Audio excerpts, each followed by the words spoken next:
Hello दोस्तों, welcome you all in my channel agriculture college BU. और आप सभी का हमारे इस चैनल एग्रीकल्चर कॉलेज बीयू में स्वागत है। आज हम इस वीडियो में बात करेंगे कि एग्रीकल्चर में अगर प्लेसमेंट ना होता है तो आप कौन से फील्ड की तरफ आप प्रीफर कर सकते हैं। आपका कौन सा जो है फील्ड चॉइस करने में बेनिफिटेड है, नहीं है, वो सारा चीज़ है आज हम इस वीडियो में डिस्कस करेंगे। तो अगर आप हमारे इस चैनल में नए हैं तो प्लीज़ चैनल को लाइक करें, शेयर करें एंड सब्सक्राइब करें। तो चलिए डिस्कस करते हैं। अगर आप एग्रीकल्चर का कहीं से भी पढ़ाई कर रहे हैं तो आपके लिए सबसे बेस्ट जो होता है वो 4 साल को यूटिलाइज़ करना, ना कि वेस्ट कर देना। हाँ, कहीं जो होता है कुछ में इंजॉयमेंट करिए, बट अपने करियर को भी फोकस करिए, क्योंकि करियर जो होता है बहुत ही इंपॉर्टेंट होता है आपकी लाइफ में। अगर आप यहाँ पे जो होता है एग्रीकल्चर में क्या होता है, एग्रीकल्चर में 2 तरह के बच्चे आते हैं, एक मैथ्स बैकग्राउंड से और दूसरे जो होते हैं बायो बैकग्राउंड से। तो मैथ वाले के लिए जो तो होता है बैंकिंग सेक्टर जो होता है, बैंकिंग सेक्टर में आसान होता है, क्योंकि वहाँ पे जो है आपका 3 तरीके का जो होता है बहुत वेटेज रखता है। रीजनिंग, एम्पलीट्यूड एम्पलीट्यूड और बेसिक मैथमेटिक्स। ये जो है आपको एकदम ये 4 साल में आपको यही करना है। इस 4 साल में जो है आप एटलीस्ट इसमें तो आप एकदम पक्का बना लीजिए, परफेक्ट, कि आपका जो है एक अच्छा सीट मिल सके बैंकिंग सेक्टर में। ये आपको करना चाहिए। देन बैंकिंग सेक्टर में आप अगर जाना चाहते हैं, अपना फील्ड को बैंकिंग सेक्टर में निखारना चाहते हैं, तो बैंकिंग सेक्टर में सबसे मेन जो होता है इम्पोर्टेंट क्या है, आपका जो पेपर 2 होता है, ये 3 फेज में होता है। 3 फेज में, phase 1, phase 2 and third phase जो होता है,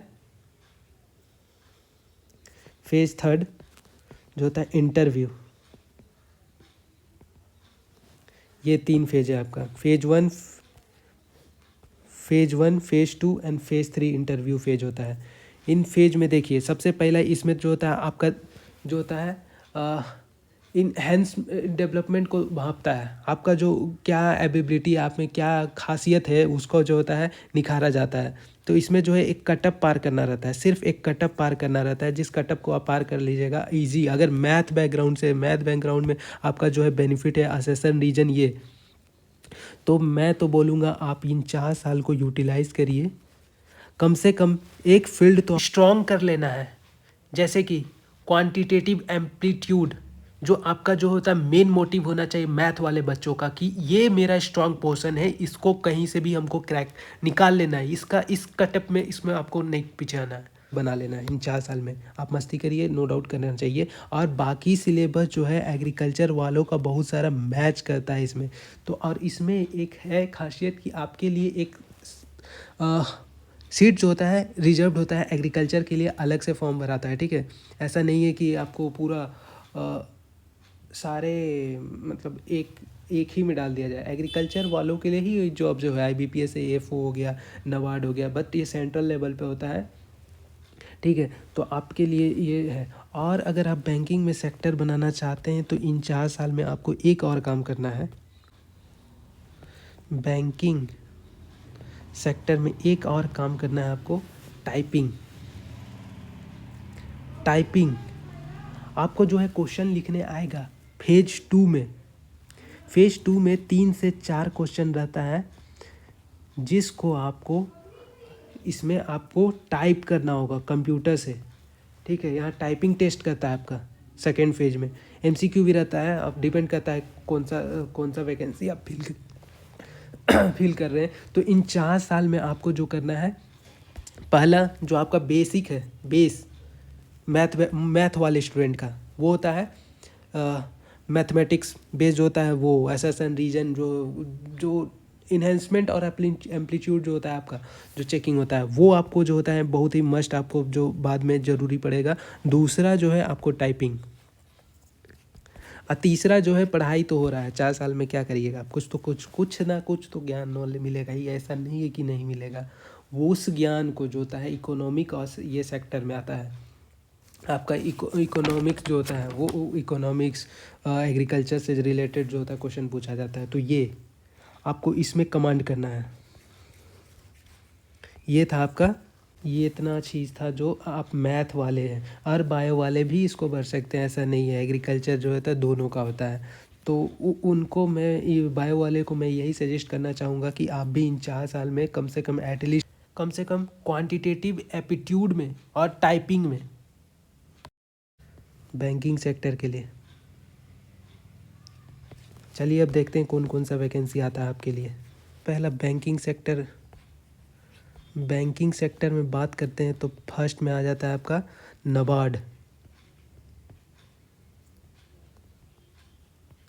नबार्ड, दूसरा में IBPS AFO,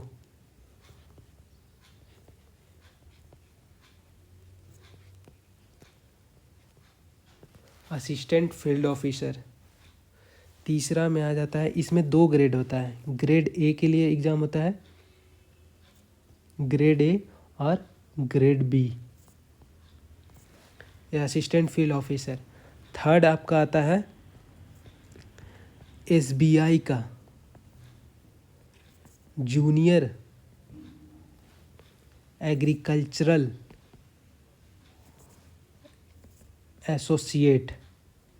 ये 3 को जो होता है बैंकिंग सेक्टर में आपका आता है। ये जो होता है नेशनल एग्रीकल्चर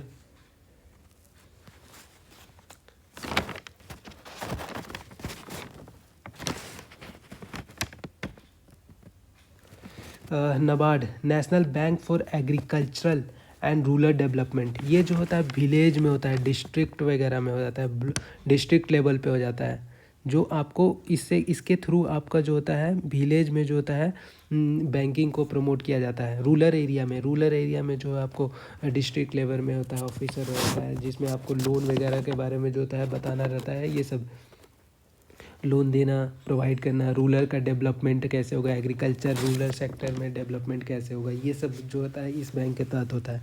ठीक है, IBPS एग्रीकल्चर फील्ड ऑफिसर और SBI जो होता है जूनियर एग्रीकल्चर एसोसिएट। अगर हम बात करें कि आपका सैलरी के बारे में, ठीक है, चलिए इसका सैलरी के बाद में बात कर लेते हैं। अगर हमारा नेक्स्ट वीडियो जो रहेगा इस सब के पर्टिकुलर एक एक का डिटेल हम बताएंगे, तो हमारे इस चैनल पे बने रहिए। ज़्यादा से ज़्यादा जानकारी आपको जो है एग्रीकल्चर से रिलेटेड, और मैं आपको बोलूँगा कि 4 साल को यूटिलाइज़ करिएगा। पहले ही आप जो होगा आपको खुद में पता होगा कि आपने 12th में जो लूज़ आपका जो छोड़ था, मतलब ड्रॉप आउट हुए होंगे, किस लिए कि 12th आप अच्छा से नहीं किए होंगे, 11th-12th में आप थोड़ा मस्ती किए या कोई भी रीज़न हो तो आपको ड्रॉप लेना पड़ा। तो इसी तरीक़ा से भी इसमें भी आप अगर 4 साल जो है वही पैटर्न को फॉलो करिएगा तो आपको बाद में भी ड्रॉप लेना पड़ेगा, लेते रहिएगा, आपकी मर्ज़ी। तो अगर हम बात करते हैं पहला IBPS का, IBPS AFO फील्ड ऑफिसर, इसका अगर हम सैलरी का बेसिक सैलरी जो होता है इसका लगभग 36,000 के आसपास हो जाता है। और ग्रॉस सैलरी का बात करते हैं तो आपका ये हो जाता है 50,000 के आसपास। ठीक है, इसका पेपर जो होता है 3 फेज में होता है। नबार्ड का बात करते हैं,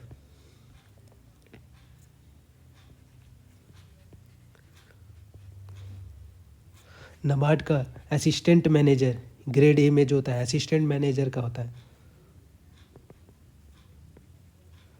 मैनेजर समझ लीजिएगा, थोड़ा राइटिंग करा पे कोई दिक्कत नहीं है, समझ में आना चाहिए ना बस।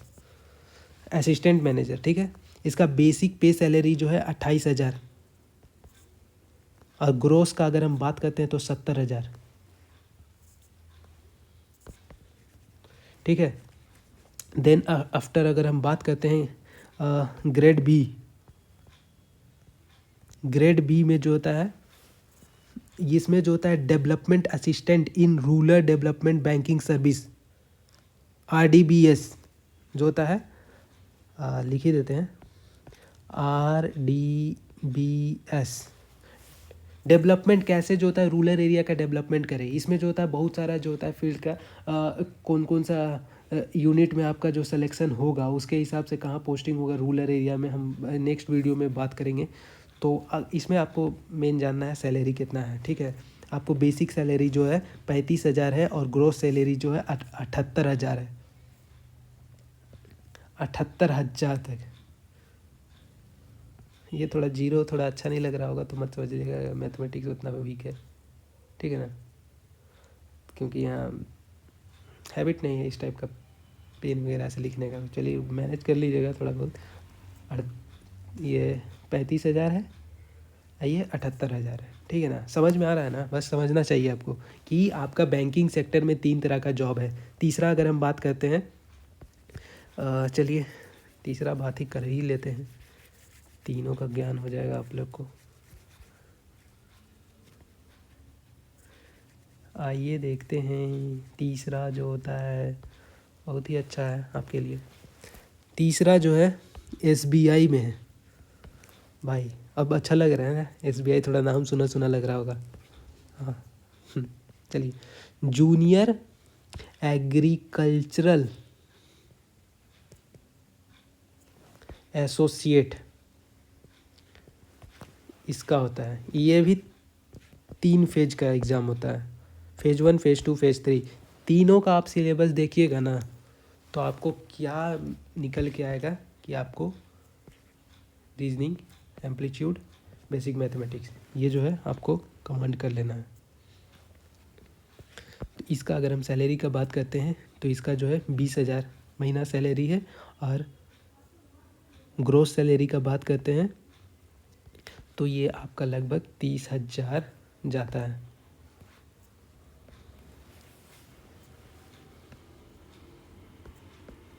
30,000 जाएगा, ठीक है। 20,000 जो मंथली सैलरी है और ग्रोस सैलरी जो होता है 30,000 जाएगा। ये जो होता है रूरल और अर्बन दोनों के लिए हो जाता है, ठीक है, जूनियर असिस्टेंट। तो ये था आपका बैंकिंग सेक्टर में। अगर आप चाहते हैं कि इन तीनों के बारे में मैं डिटेल में बताऊं, IBPS, नाबार्ड और SBI, तो आप हमारे कमेंट सेक्शन में कमेंट कर सकते हैं। अगर वीडियो अच्छा लगा हुआ तो प्लीज़ चैनल को लाइक करें, शेयर करें एंड सब्सक्राइब करें। Thank you.